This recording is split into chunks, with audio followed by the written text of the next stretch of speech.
Bom, gente, então vamos fazer aqui nosso simulado, começar pela questão 1, item A. Então você tem aqui uma função do quinto grau e você quer achar a derivada. Então, aqui para você achar a derivada, o que você vai fazer? Derivar cada uma dessas funções, né? Então, derivada de 5x, você vai descer o expoente, vai ficar 5x à quarta. Esse 5x à quarta multiplicado por esse 2 vai ficar simplesmente 10x à quarta, né? Aqui você está aplicando a regra do produto junto com a regra da função x elevado a alfa, né? Aqui você vai novamente descer o expoente, então vai ficar 15x ao quadrado mais, aqui vai descer o expoente do x elevado a 1, né? Então vai ficar 1, e 1 menos 1 vai dar 0. X elevado a 0 vai dar 0. Então, aqui vai dar simplesmente 5, e aí depois a derivada da constante, que é 0. Tá? Então, esse item aí mais fácil. Para o item B, você vai ter que perceber o seguinte, que essa função f de x igual a raiz quadrada de uma outra função aqui, você pode entendê-la como uma função composta, né? Ela é 1 mais 2x ao quadrado elevado a 1 meio. Então você tem uma função composta aqui que é, digamos, y elevado a 1 meio. Então a derivada dela vai ser o que? Vai ser 1 meio, né? Desce o expoente, mais derivada do que tem dentro, elevado aqui expoente 1 meio menos 1, que dá menos 1 meio, vezes a derivada que tem dentro, né? Que a gente está usando a regra da cadeia. Então a derivada que tem dentro aqui vai ficar simplesmente 4x, tá bom? Para o item C, você tem duas alternativas. Ou você faz usando a regra da divisão, ou você faz percebendo que 5 dividido por x ao cubo pode também ser reescrito como 5 que multiplica x a menos 3. E aí você usa a regra da derivada do expoente, né? Desce o expoente, aí fica menos 15 e subtrai 1 do expoente. Essa equação, essa função você pode mantê-la desse jeito aqui, ou simplesmente escrever menos 15 dividido por x à quarta, tá? São duas formas diferentes, porque aqui o expoente está negativo, aqui o expoente está positivo, né? Trocar o sinal de expoente inverte a fração. Para o item D, novamente você tem várias formas de pensar nessa questão, tá? Vou separar aqui novamente. Então, ó, como é que é o item D?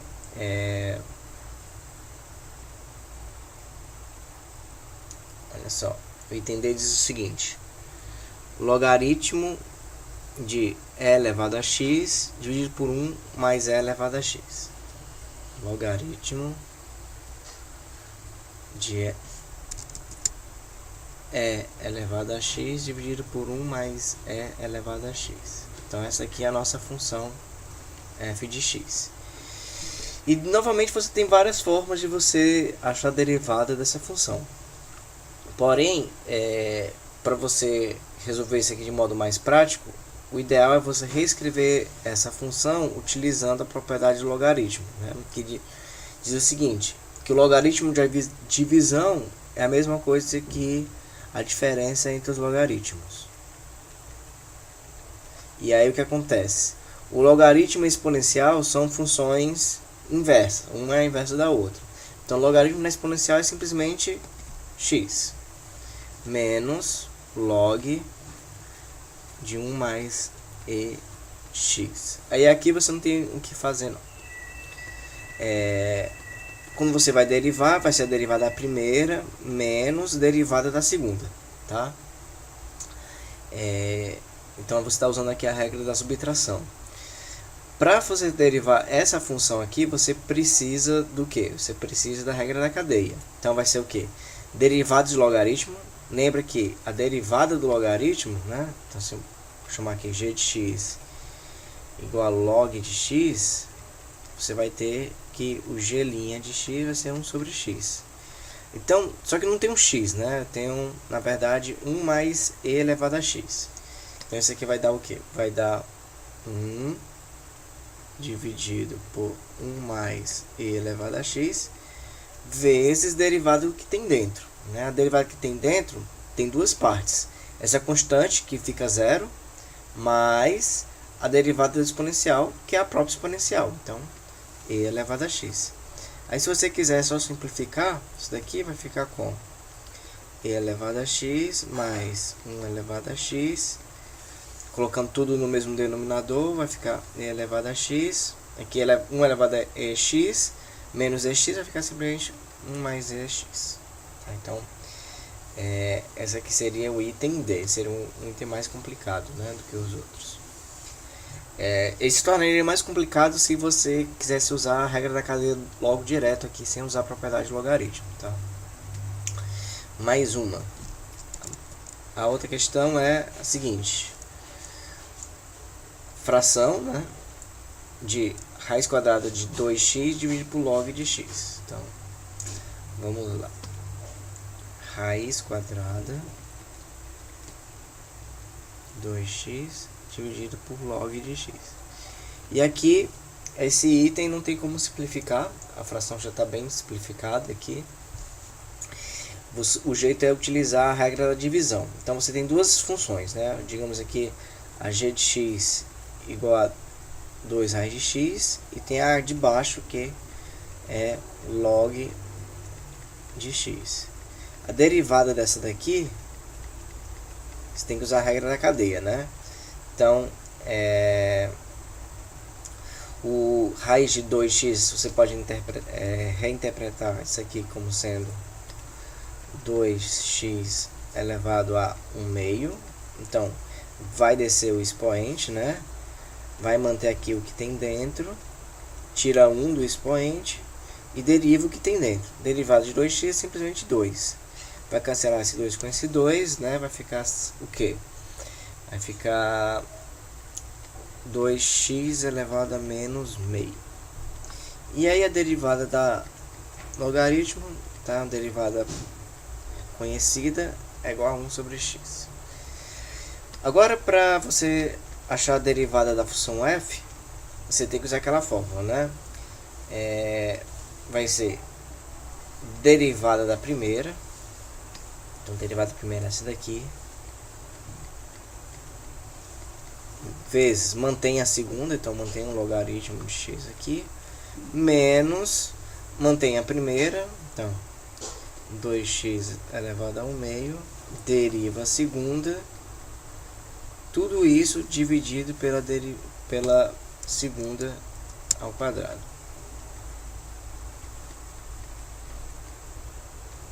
Tá bom? Então também mais uma complicadinha aqui. Vamos para a próxima. A próxima ele pede os pontos estacionários. Os pontos estacionários são os pontos em que as derivadas são iguais a zero, né? A gente sabe que uma função ela é crescente ou decrescente de acordo com a sua derivada, né? Se a derivada for positiva, significa que ela é crescente. Então o gráfico seria uma coisa subindo assim. Se a derivada é negativa, ela é decrescente. Então é uma coisa assim. E quando o gráfico é zero, né? Então é exatamente o ponto que troca, né? Da crescente fica decrescente ou então o contrário. Então esses pontos aqui são os pontos estacionários, também conhecidos como pontos críticos. Na questão 2, o item A traz a seguinte questão, né? X ao cubo mais 4x2 mais x. F de x igual a x ao cubo mais 4x2 mais x. Então você tem que derivar essa função aqui.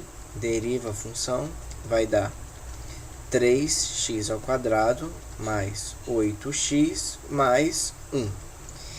E que são os pontos críticos? Os pontos críticos são exatamente os pontos em que essa função é igual a zero. Então, para essa função ser igual a zero, para você determinar os pontos críticos, você precisa achar o delta, né? Que é o delta dessa equação.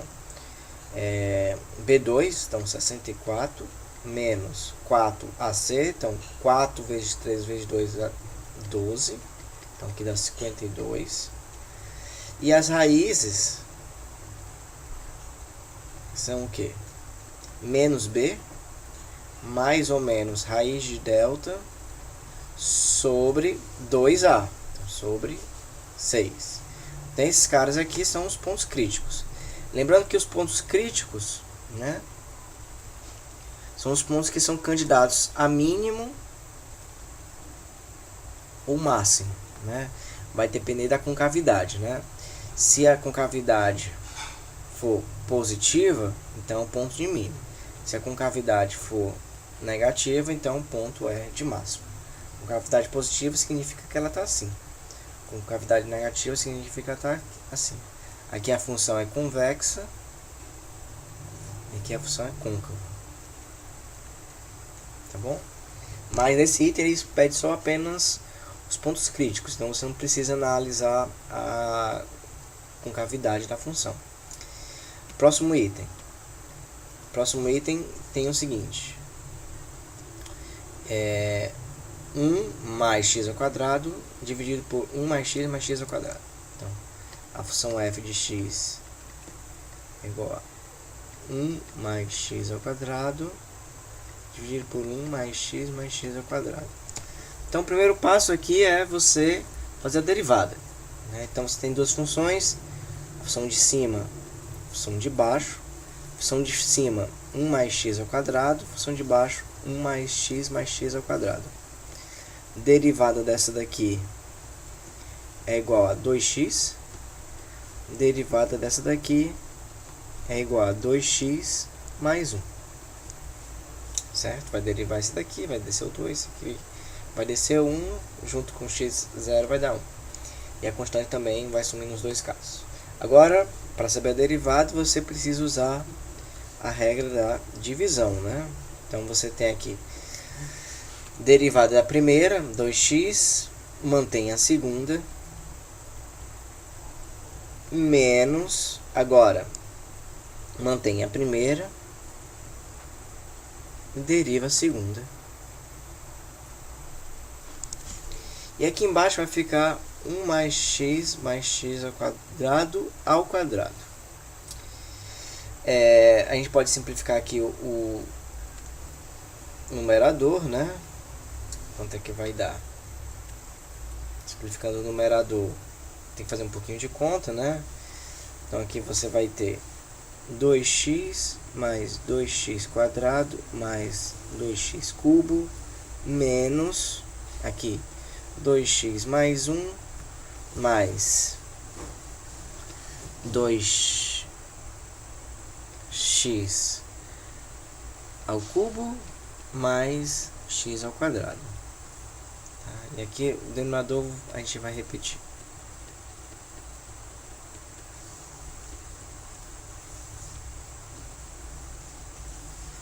O que mais? Olha só. Agora vamos simplificar o que tem dos dois lados, né? Então, veja só que esse mais 2x ao cubo vai ser cancelado com esse menos 2x ao cubo. E esse 2x aqui, mais 2x, vai ser cancelado com esse menos 2x. O que vai sobrar? Vai sobrar simplesmente o que? 2x ao quadrado menos x ao quadrado vai sobrar... Vamos apagar aqui que eu coloquei demais. Aqui vai sobrar 2x ao quadrado menos x ao quadrado, vai sobrar x ao quadrado. Menos 1, tudo isso dividido por 1 mais x ao quadrado ao quadrado.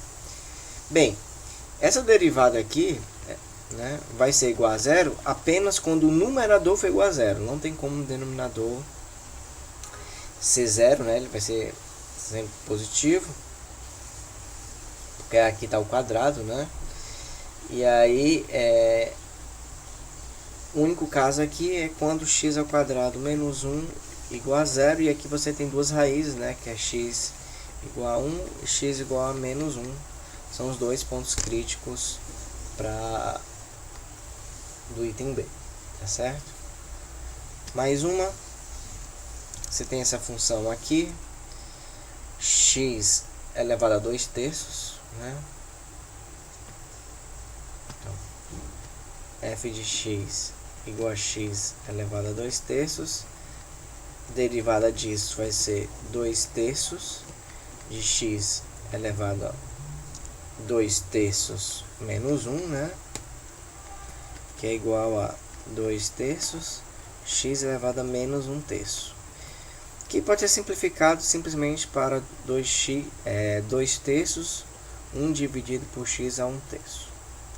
Então o que acontece? Essa função aqui, ela nunca vai ser zero, tá? Ela vai ser sempre sempre positiva, tá? Para valores de x positivos.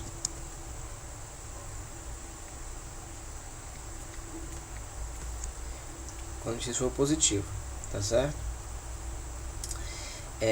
Não existe x que você coloca aqui que ela vai dar zero. Então significa que essa função não tem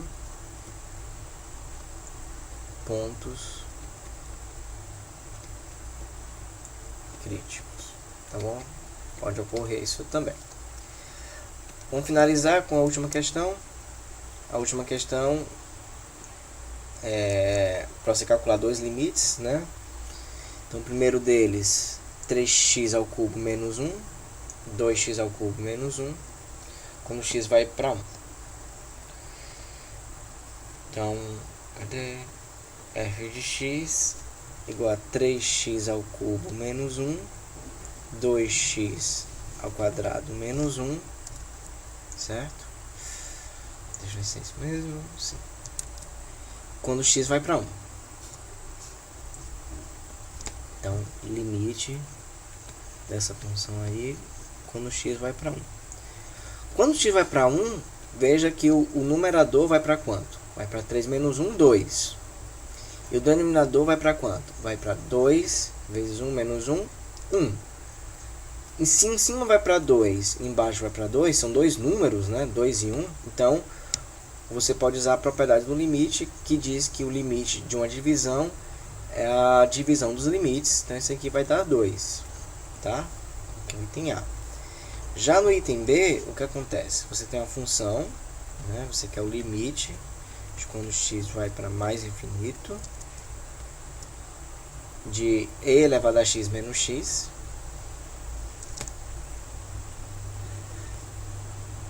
e elevado a x menos x, dividido por logaritmo de x ao quadrado. Tá bom? Então, o que acontece? Quando o x vai para infinito, o numerador vai para infinito e o denominador também vai para infinito. Então, você tem aqui um exemplo clássico de uma indeterminação.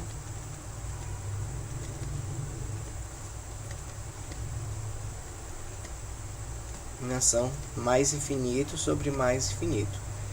E aí, como a gente resolve essa indeterminação? Dá para calcular o limite? Em alguns casos dá, tá? Desde que você use a regra de L'Hopital. O que é que diz a regra de L'Hopital? Diz que o limite de uma determinação, né? X vai para uma coisa aqui, de f de x sobre g de x, é a mesma coisa que o limite quando você troca o numerador e o denominador por suas derivadas. Então, olha só. O que acontece nesse caso aqui, se você derivar a função de cima e derivar a função de baixo, né? Chamando aqui g de x como sendo e elevado a x menos x, a derivada disso vai ser e elevado a x menos 1. Tá? Já a derivada do que tem embaixo, né? Tem embaixo você tem o quê? Tem log de x ao quadrado. Aqui você pode usar a propriedade para simplificar, né? Vai ficar 2 log de x. A derivada disso vai ser 2 sobre x. Tá? E aí,